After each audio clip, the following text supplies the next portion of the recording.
Yesterday at Lecom Park, the Pirates were in action. Greg Brown joins us this morning. Greg, brought to you by Marcus & Mack, a law firm representing injured people. Greg, good morning. Happy Kent DeColvey's birthday today.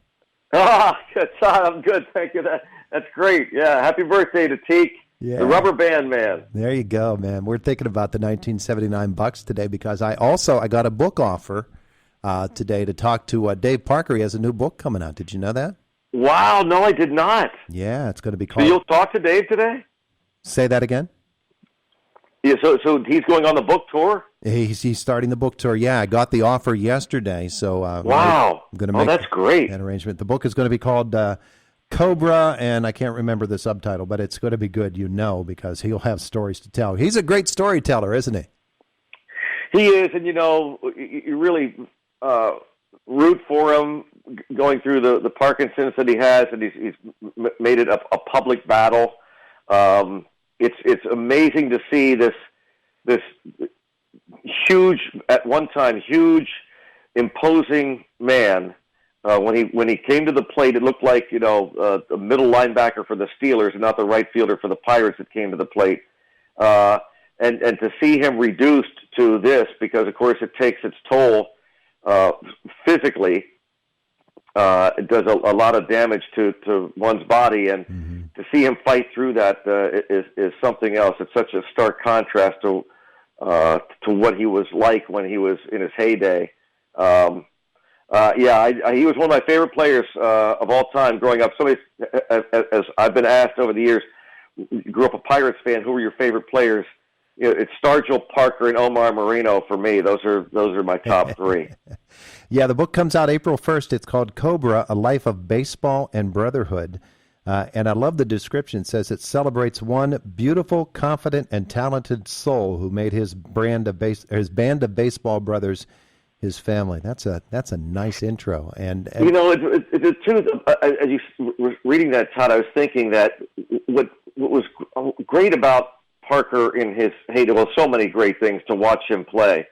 But I was always struck by, and I think about him a lot even today when I see veterans walk toward first base when they hit a ground ball. Dave Parker never took a day off when it comes to a routine ground ball. Now, he hit from the left side, a routine ground ball to second. He would, I think, almost every single time. I don't think I ever remember him veering off until he hit that first base bag. And the other thing about him, he never, in disgust, would throw that helmet down, at least whatever I saw, upset with himself or a call or whatnot. He would always, after being retired, either via a pop-up, ground ball, or strikeout, very methodically take off that batting helmet, hold it under his arm, and then take off his batting gloves and put the gloves inside the helmet, and then very respectfully hand that helmet to the bat boy.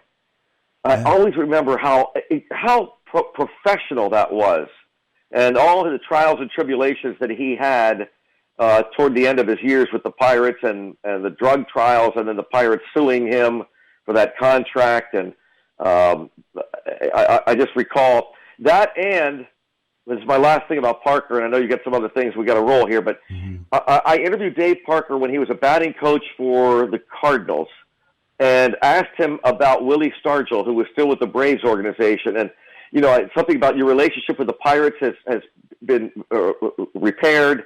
It would be nice to get Willie back in the Pirates organization, wouldn't it?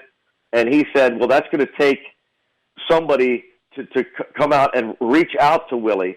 Kevin McClatchy heard that interview and reached out to Willie Stargell and brought Stargell back to the organization. That's how important Willie was to Dave Parker. Yeah, how about that? Well, we'll get into that with Dave Parker in just a couple of weeks. The book coming out April 1st. Yeah, we do need to get on to some other things, Greg, including Buccos yesterday. That's a pretty impressive win. The bats were going, and boy, Hayes is having a tremendous start to the season. Everybody has great expectations of him. I know that you don't want to put too much on the kid, but he sure seems like the real deal, doesn't he? Yeah, and it's spring training, but he's picked up where he left off. The guy hit 376 in a month last year with 5 homers, and OPS, which is on base plus slugging over 1,000. He was one of the best players in the National League, rookie or not. And now he comes in with this this high bar that he has set, and he's kind of matching it in spring training. And I've noticed that some of the pundits, even Vegas odds, have him as the odds-on favorite to win the National League Rookie of the Year award. It's the first time I can recall the Pirates have ever had a front runner going into a season. Now they've had guys being talked about, and eventually we've had one Rookie of the Year in the awards history, and that was Jason Bay. And but he wasn't the guy that they were talking about. Now everyone's talking about Hayes winning it, and I'm thinking, like, could Hayes be so good that he wins Rookie of the Year, and with all the attention that will be on him because of that, they will see his incredible glove work. Is it? I'm going to have to look this up. When was the last time anyone won a Rookie of the Year and a Gold Glove? I mean, Nolan Arenado is the odds-on favorite to win it again at third base now with the Cardinals, traded over from the Rockies, but it's going to be so much fun to watch Hayes every day, especially fun to watch when the Pirates play the Cardinals many times this year, 18 or 19 times.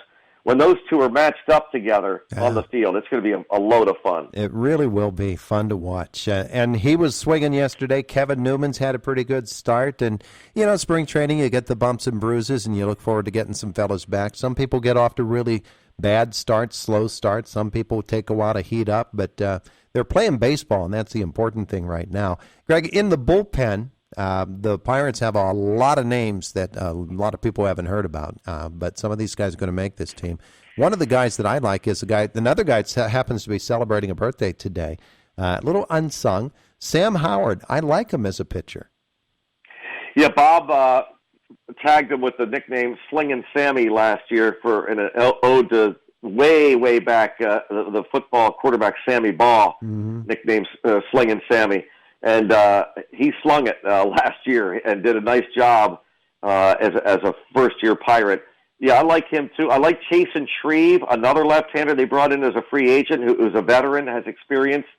And those two lefty, in fact, Tyler Anderson started a left-hander who they brought in as a free agent, a former Rocky. You need good arms, whether they're righties or lefties. It really is helpful when you have lefties, especially when it comes to PNC Park. They can be very useful.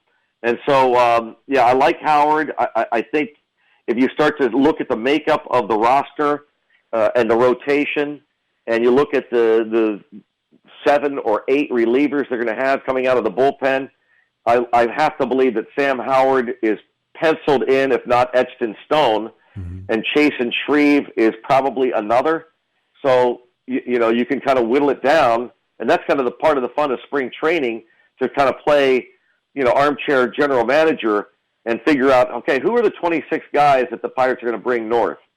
I think we're safe to say that Sam Howard's going to be one of the relievers out of that bullpen. Yeah. Do people still stop and every time Blake Cederland pitches, do people still stop and say, what the heck was that? Because that kid is something else. Something else, and it's different now because when he came to spring training last year, he had the bleached blonde, long, flowing locks. Derek Holland, the veteran pitcher, went out and bought a bunch of blonde wigs. And so all the pitchers came into spring training before one game, and they were all wearing these blonde wigs, giving Cederland some grief.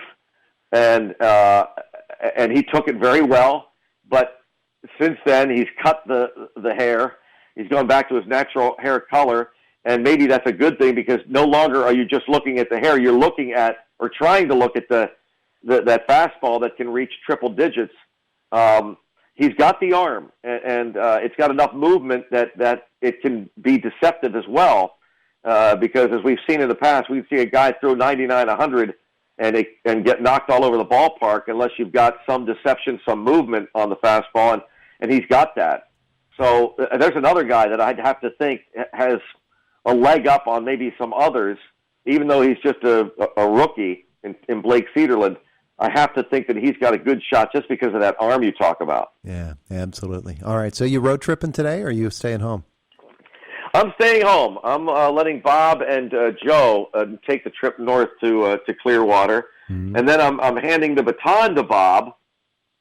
And if you do me a favor, Todd, on Monday, please thank Bob for the ride because he picked me up at my condo on the mainland and drove us to Port Charlotte the other day, and I was on the phone with an old friend of ours when we arrived at the condo on the way back, and so I left his big truck that he brought down here. It's a gigantic truck, huge pickup truck, the biggest pickup truck by far in Bradenton. And so I'm getting out of this massive automobile and getting my bag, and I'm on the phone with this guy, and I never did say thanks to Bob. I just kind of waved, and he drove away. So please thank him for the ride on Monday, if you would. He hasn't spoken to you since either, I bet. No, I think he's very upset about it. Well, we'll take care of you, Greg. We'll fix you up. Thanks, Todd. Hey, have a wonderful day today and a great weekend. You too. Great talking with you. Thanks, Bye. Todd. Bye now. There's Greg Brown of the Pirates. I'll enjoy talking with Greg every day for this last week or so. He's always willing to come on and just shoot the breeze with us. We appreciate that.